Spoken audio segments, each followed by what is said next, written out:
Hello दोस्तों, कैसे हैं आप सब। स्वागत है आप सभी का कॉमिक वर्ल्ड चैनल पर। तो चलिए दोस्तों, शुरू करते हैं राज कॉमिक्स में तिरंगा सीरीज़ की अगली comics, mystery Vita. Mystery Vita, महानगर दिल्ली। रुक जाओ फकीरा, वो कंटेनर मुझे वापस दे दो वरना गोली मार दूंगा।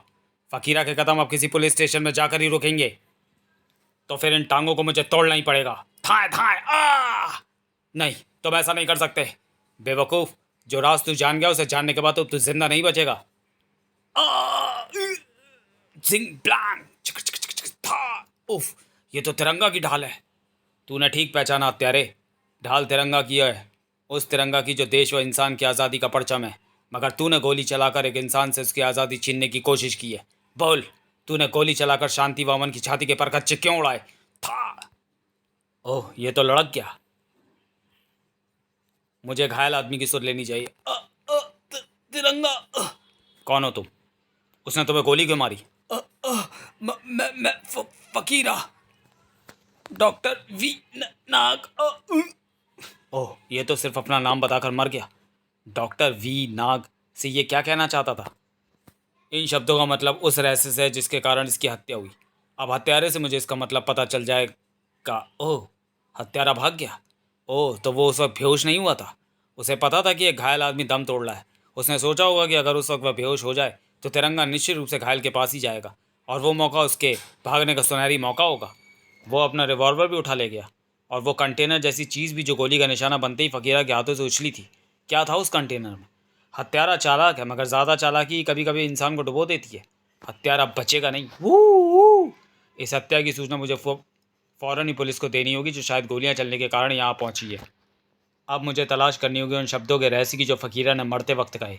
आकाश में आज पूर्णिमा की रात थी। शीतल चांदनी बिखरी हुई थी, जबकि नीचे झुमका अंधेरा कायम होने जा रहा था, जिसकी शुरुआत होने वाली थी चैलेंजर से। Challenge challenge challenge. चैलेंजर आज सारी दुनिया को चैलेंज करता है। कमान कमान कमान। आ था फच। कमान। रुको, मुझसे लड़ो, मेरे चैलेंज को स्वीकार करो। पका। ओह था। हा, मैं जानता हूं कि मेरा मुकाबला कोई नहीं कर सकता। था कोई नहीं। अरे अरे, था कोई भी नहीं। चैलेंजर नहीं जानता था कि ये चैलेंज नहीं, अपराध है। अपराध का सामना जो कर सकता था वो उस वक्त हैरान था। अरे, इसे किसने बेहोश किया है? ओह, एक और। तिरंगा का जिस्म हवा में परवाज कर रहा था। यहाँ भी खुद बीट कांस्टेबल भी, उसका मस्तिष्क भी हवा में परवाज करने लगा। वह दृश्य चौंका देने वाला था। ओह नो, इतने सारे और सबके सब बेहोश। थम। अरे,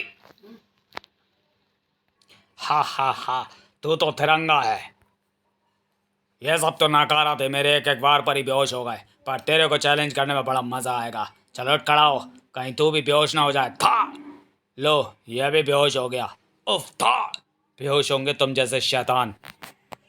मगर चैलेंजर बाज की तरह झपटा और तूने एक बार पैर मुझे पीट दिया, मगर अब इसका परिणाम बहुत बुरा होगा रे तिरंगा। पटकी। क्योंकि मैं तुझे भीज भीज कर तेरा कचूमर निकाल दूंगा। प्रिंच। भीचना ही फाइट में मेरा सबसे बड़ा हथियार है, जिसमें मैंने पूरी दक्षता प्राप्त की हुई है। उह, इस दक्षता में कुछ कमियां छूट गई हैं चैलेंजर। जैसे कमर से भीजते वक्त तुझे अपने शिकार की टांगें ऊपर नहीं रखनी चाहिए, वरना शिकार की ठोकर तेरे थोबड़े को आबाद कर सकती है। था। चैलेंजर कसमसाकर इस बार झपटा तो तिरंगा की कनपटियों को उसने भींच डाला। अब तेरे थोपड़े को मैं ऐसा आबाद करूंगा कि तुझे कोई पहचान भी ना पाएगा। तुझे गोद में उठाकर ऐसा भींचूंगा जैसे बच्चे मुट्ठी में आम की गुठली को भींचते हैं। ओह, ये तो दम ही निकाले दे रहा है। उस प्रयास से तिरंगा छूट तो गया। सॉरी। तिरंगा ने पूरी ताकत से उसकी कलाई पर काट खाया। कच्चा। उस प्रयास से तिरंगा छूट तो गया, मगर मुसीबत अभी दूर नहीं हुई थी। यह एक ऐसा दावा तिरंगा जिससे बड़ों बड़ों की हिम्मत जवाब दे देती है। अगर कोई कांक और पसलियों की ऊपरी हड्डी को इस ढंग से भींच ले तो फिर छुड़ाना नामुमकिन होता है। हाँ, पर यह दाव लगाने से पहले यह भी देखना जरूरी होता है कि दाव तिरंगा पर तो नहीं लगाया जा रहा था। तिरंगा ने ढाल उतारी, उसकी एक नोक घुमाकर उसे धार मुक्त किया और अब मैं तुझे खड़े रहने का अवसर नहीं दूंगा। ताक। और छीन लूंगा तेरे होश। प्यों प्यों प्यों। थम। इस पर हर किसी को चैलेंज देने का भूत सवार था। इसका कारण तो मुझे पता नहीं, मगर ध्यान रही होश में आने के बाद फिर कोई हंगामा खड़ा कर सकता है। साहब, इसकी जेब से ये सामान निकला है, इसे हॉस्पिटल पहुंचाओ। और मुझे इस डायरेक्टरी में तलाश करनी है डॉक्टर वी नाग जैसे नामों की जो कि फ़कीरा की हत्या के लिए उत्तरदायी हैं। इस डायरेक्टरी में doctor Nagarjun, doctor Nagaraj, doctor Nageshwar जैसे 20 नाम हैं, मगर डॉक्टर वी नाग नाम का कोई भी नहीं। मगर फिर भी मुझे इन सब लोगों को चेक करना होगा। तिरंगा को उसका क्या मालूम था कि आज की रात तो पूरा एक वार्ड जैसे ऐसे अपराधियों से भर जाना था, क्योंकि आज अपराधी एक नहीं अनेक थे। जैसे अब रो पर सोना ज्वेलर्स से अपनी पब्लिसिटी का ये शानदार तरीका निकाला है। सोना ज्वेलर्स, और उसे असली सोना चांदी व हीरो के जेवर पहनाए हैं, जिसकी कीमत 70 लाख रुपए बताई गई है। उसने 40 फुट की ऊंचाई पर एक खूबसूरत मॉडल गर्ल का कटआउट लगाया है। इन जेवरों की सुरक्षा के लिए 40 फुट ऊंची बीम के चारों तरफ कार्बाइनधारी गार्ड्स खड़े किए गए हैं। लेकिन जो आदमी बचपन से रस्सियों पर झूलता आया हो, रस्सियों से खेलता आया हो, उसके लिए ये रोप जंप कोई मुश्किल काम नहीं, जिस पर झूलता हुआ मैं 70 लाख के उस कटआउट तक पहुंचूंगा। मेरे जूते के आगे लगी लोहे की किक कटआउट के खूबसूरत चेहरे को तोड़ देगी। खच, यानी मेरा पाँव कटआउट के चेहरे में फंस जाएगा। नीचे मौजूद गार्ड मुझे यहाँ बिल्कुल भी बर्दाश्त नहीं करेंगे। अरे, कोई कटआउट तक पहुंच गया है। गार्ड्स मुझ पर फायर करने के लिए अपनी गनें मेरी तरफ उठाएंगे और तब मैं 1 किलो मिर्च पाउडर नीचे उड़ा दूंगा, जो ऊपर देखते गार्ड्स की आंखों में घुस जाएगा। उफ, ये जलन। अब मेरे लिए इस कटआउट से जेवर उतारना खिचड़ी या दलिया को हलक से उतारने जितना ही आसान है, और जेवर लेकर भागना भी एक ओलंपिक धावक की तरह ही आसान है। मगर तिरंगा के लिए तेरे जैसे उपद्रवी चोरों को पकड़कर पीटना भी उतना ही आसान होता है जितना खाट से खटमल झाड़ना। तूने अभी अभी जो चोरी की है उसका तरीका तो काबिल तारीफ है, मगर अफसोस अपराधी को तारीफें नहीं दुत्कार मिलती है, और मिलती है ठोकर। छत पर गिरने के साथ ही रोपर के हाथ से उछली रस्सी तिरंगा की टांगों से जा लिपटी। रस्सियों के खिलाड़ी से उलझ गया तू तिरंगा, अब भुगत अंजाम। तिरंगा ने ढाल की मदद से रस्सी काट डाली। काट। मैं सिर्फ एक नौक घुमाकर इस धार को धार मुक्त भी कर सकता हूँ और धार युक्त भी। और ये मेरा जूता है जो मैं पाँव में पहन भी सकता हूँ और ठोकर की तरह जड़ भी सकता हूँ। अरे टंग! इसने अपने शरीर पर लटकती रस्सी से मेरे जूते का प्रहार रोक दिया। जूता तो मेरे भी पाँव में तिरंगा। चोर बच्चू, तूने रस्सियों के कमाल तो बहुत दिखा लिए, मगर एक गलती भी कर दी, जो इतनी सारी रस्सियां अपने शरीर पर बांधकर चला आया। अब मैं इन्हीं रस्सियों से तेरी मुश्किल कस दूंगा। उफ! अब तू बताना कि तेरे पास मेरे जैसा ऐसा शक्तिशाली घूंसा है या नहीं। नहीं है। चोर का दिल सच में बहुत छोटा होता है। एक ही घूसे में इसके दांत गिर गए और ये बेहोश हो गया। हाँ, इसे हॉस्पिटल भी मुझे ही पहुंचाना होगा। तिरंगा ने उसकी तलाशी ली। ओह, मैं तो सोच रहा था शायद इसकी जेब में से कोई हथियार भी बरामद होगा, पर कोई हथियार नहीं बरामद हुआ। और ना ही बरामद हो रहा था डॉक्टर वी नाग। डॉक्टर नागार्जुन और डॉक्टर नागराज से मिलने के बाद मुझे वो अपराधी महसूस नहीं हुए। दोनों में से एक पीएचडी साहित्यकार है, वह दूसरा अपना क्लिनिक चलाता है। मगर रात जब तक खत्म नहीं होती तिरंगा का काम जारी रहता है, और तब उसकी सक्रियता और बढ़ जाती है जब तिरंगा, मैंने उस बस में चीख पुकार मस्ती देखी है। लगता है बस में गुंडे सरेआम लूटपाट कर रहे हैं। तुम्हारी होंडा स्ट्रीट मुझे फौरन उस बस तक पहुंचाएगी, क्योंकि यहाँ इमारतें आसपास न होने के कारण मैं रोप वे आसानी का इस्तेमाल नहीं कर सकता। अब वो गुंडे नहीं बचेंगे। तिरंगा है तो कैसे बचेंगे। बस से उतरते ही तिरंगा बिजली की तरह उन गुंडों पर गिरा। तो तिरंगा, तुम्हारे अंदर सरेआम लूटपाट की जो हिम्मत पैदा हुई है, मुझे उसका दम यहीं तोड़ना है। वरना तुम्हारे जुर्मों की उम्र लंबी होती चली जाएगी। बस से उतरकर भीड़ भी उन लड़कों की तरफ बढ़ी। मारो इन्हें, ठहरो, इन्हें सजा कानून देगा। सहसा चौंक पड़ा तिरंगा। ये क्या? तिरंगा ने झुककर वह चीज उठाई। बिल्कुल ऐसे ही पाँव से भरा मीठा सौंफ मुझे चैलेंजर और उस चोर रोपर की जेबों में से मिल लेते,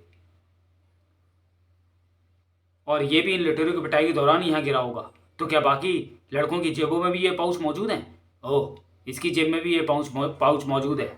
हर अपराध स्थल और अपराधी के पास आज मुझे मीठे सौंफ के ये पाउच क्यों मिल रहे हैं? Mystery Vita. क्या रहस्य है मिस्ट्री वीटा का? या फिर ये एक सहयोग ही है? मगर हर जगह अधखाए पाउचों का मिलना सहयोग नहीं हो सकता। यहाँ भी जारी है एक लूट। एक ही रात में अपराधियों की बाढ़ का सामना मैंने पहले कभी नहीं किया था। तिरंगा आ गया माँ। मैंने तिरंगा को देख लिया था, इसलिए उसका ध्यान बटाने के लिए मैंने गुलदस्ता फेंक कर कांच तोड़ा था, और अब तिरंगा इस डाकू की हड्डियों को तोड़ेगा था। तिरंगा के हाथ अनायास ही उसकी भी जेबों की तलाशी लेते चले गए। ओह, इसकी जेब में भी मिस्ट्री वीटा का पाउच है। ये भी आधा खाया हुआ है। आजकल मीठा सौंफ खाने का फैशन चल पड़ा है। ये थोड़ा थोड़ा करके खाया जाता है। मैंने पुलिस को फ़ोन कर दिया है तिरंगा। वंडरफुल। बाय तिरंगा। थैंक यू तिरंगा। मुझे मिस्ट्री वीटा की पहेली तो जल्दी सुलझाने के लिए मुझे उस पर छपे कंपनी के पते पर पहुंचना होगा, जबकि इधर मेरे मिस्ट्री वीटा का कमाल तुमने कुछ देर पहले दिल्ली की सड़कों पर देखा टंगनम। आज तो तिरंगा भी अपराधियों से भिड़ भिड़ कर कहीं मारा ना जाए। सचमुच ये है तो कमाल का। मगर डॉक्टर वीटा, आखिर इसे खाते ही आदमी को अपराध करने का भूत क्यों सवार हो जाता है? तमाम खाओ टंगन, पेड़ मत गिनो। शहर में जो प्रयोग मैंने जितने भी आदमियों पर किए उसका असर तो तुमने देख ही लिया। मेरे मिस्ट्री वीटा को खाकर व्यक्ति का मस्तिष्क अपराधग्रस्त हो जाता है और वो ना चाहते हुए भी अपराध कर बैठता है। तुम मिस्ट्री वीटा के जरिए किसी को भी चोरी, डाके या खून के लिए तैयार कर सकते हो, मुझे मंजूर है। मगर मैं मिस्ट्री वीटा का इस्तेमाल तिरंगा के शहर दिल्ली में नहीं करूँगा। पता नहीं कमक भूत की तरह कब कैसे हर जगह पहुँच जाता है। हाँ, जैसे तुम्हारे मिस्ट्री वीटा का रहस्य जाने इस वक्त भी मैं यहाँ पहुँच गया। तिरंगा? तिरंगा? तुम मिस्ट्री वीटा का प्रयोग ना तो तिरंगा के शहर में करोगे और ना ही कहीं और, क्योंकि अब तिरंगा तुम्हें पहुंचा देगा तिहाड़। था था तिरंगा, तूने टंगन का नाम जरूर सुना होगा। हाँ, मैं अपने दुश्मनों को टांग देने के लिए प्रसिद्ध हूँ। शाबाश टंगन, पर मैं इसे मिस्ट्री वीटा खिलाना चाहता हूँ ताकि दिल्ली का रक्षक दिल्ली की सड़कों पर अपराध करता हुआ मारा जाए। टंगन जंगली भैंसे की तरह तिरंगा पर झपटा और इसका मुंह खोल कर टंगन, शाबाश। मिस्ट्री वीटा तिरंगा के खुले मुंह की तरफ गिरा, मगर तिरंगा के हाथ भी वही लग गया, यानी मिस्ट्री वीटा का टिन था। मिस्ट्री वीटा तिरंगा के मुंह में जाने से बच गया, मगर टंगन अब तिरंगा के हाथों टंगने से ना बचा। तुझे टांगने का शौक है ना, अब तू टंग जा। तू भी जरा दूर रह डॉक्टर वीटा। था तिरंगा ने टंगन को डॉक्टर वीटा पर उछाल फेंका। धम! तुम्हारी सारी योजनाओं को आज तिरंगा तुम्हारी तरह ढेर कर देगा। एक झटके से बाहर आया डॉक्टर वीटा का रिवॉल्वर, मगर उससे भी तेज आई ढाल। डॉक्टर वीटा का हाथ रिवॉल्वर जो झपटा और तिरंगा का हाथ डॉक्टर वीटा के हाथ पर। और अरे, तू तो फकीरा का कातिल भी है, क्योंकि नाक के डिजाइन वाली बिल्कुल ऐसी कीमती अंगूठी मैंने उस रात हत्यारी की अंगुली में भी देखी थी जब फकीरा का खून हुआ। और डॉक्टर वी का अर्थ हुआ डॉक्टर वीटा। तुम तो बहुत बड़े अपराधी हो डॉक्टर वीटा। अब तुम अपने गुनाहों की सजा पाओगे, मगर उससे पहले मुझे फकीरा की हत्या और मिस्ट्री वीटा का रहस्य बताओगे। बेहोश हो गया डॉक्टर वीटा। तिरंगा, ये कमाल है फुल मून थेरेपी का। हाँ, कुछ महीनों पहले मैंने डिस्कवरी चैनल पर पूरे चंद्रमा की रहस्यमयी ताकतों के बारे में सुना था। जब मैंने डिस्कवरी चैनल पर चंद्रमा की रहस्यमयी ताकतों और उन ताकतों के इंसान व हमारे वायुमंडल पर पड़ते गहरे प्रभावों को देखा तो मेरे मस्तिष्क में खलबली मच गई। समुद्र में ज्वार भाटा चंद्रमा की शक्ति के कारण ही आता है। उस दिन लोगों के मस्तिष्क उग्र हो जाते हैं, अपराध बढ़ जाते हैं, प्राकृतिक तबाहियाँ हो सकती हैं, कोई ऐसी दुर्घटना हो सकती है जिसमें हजारों जानें चली जाएं। नई नई आश्चर्यजनक खोजें ही मेरी जिंदगी का मकसद रहा है। मैं पूर्ण चंद्रमा की अद्भुत चांदनी का रहस्य जानने में जुट गया। कई माह तक मैं इन रहस्यों को प्राप्त करने की चेष्टाओं में लगा रहा, और उस रात मैंने उस जल की कुछ बूंदों का सेवन किया जिसमें भरी थी चंद्रमा की किरणों की शक्ति। और पता नहीं मुझे क्या होने लगा, मेरे मस्तिष्क में जैसे ज्वार भाटा सा उठ खड़ा हुआ।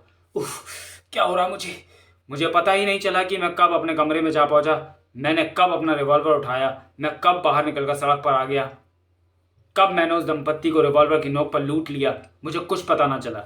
12 घंटों बाद मुझे होश सा आया तो अपनी जेबों में लूट का माल देखकर मैं हैरान रह गया।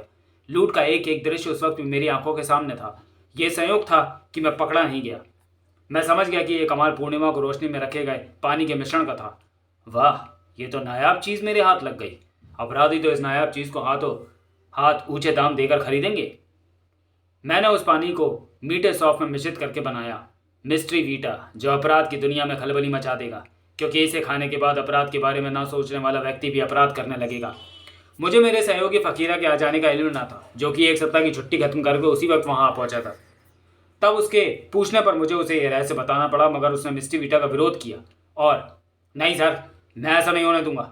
अपराध मानवता के माथे पर नासूर होता है, मैं उसे उगने नहीं दूंगा। मैं इसे ले जाकर पुलिस को सौंप दूंगा। ठहरो, रुक जाओ, तुम ऐसा नहीं कर सकते। रुक जाओ फकीरा, वो कंटेनर मुझे वापस दे दो, वरना गोली मार दूंगा। इतना बताकर डॉक्टर चुप हो गया तो और तुमने फकीरा को गोली मार दी और मुझे भी चकमा देकर भाग निकले। मगर इंसान अपने कर्मों से नहीं भाग सकता। मैंने फ़ोन कर दिया है, पुलिस आ रही है डॉक्टर वीटा। तुम दोनों के पाँव को सजा की बेड़ियों से जकड़ लें तथा मिस्ट्री वीटा मसाले को मैं तब तक नष्ट कर दूंगा। समाप्त। तो चलिए दोस्तों, वीडियो को यहीं समाप्त करते हैं और मिलते हैं तिरंगा सीरीज की अगली कॉमिक्स सट्टेबाज में। तब तक के लिए धन्यवाद।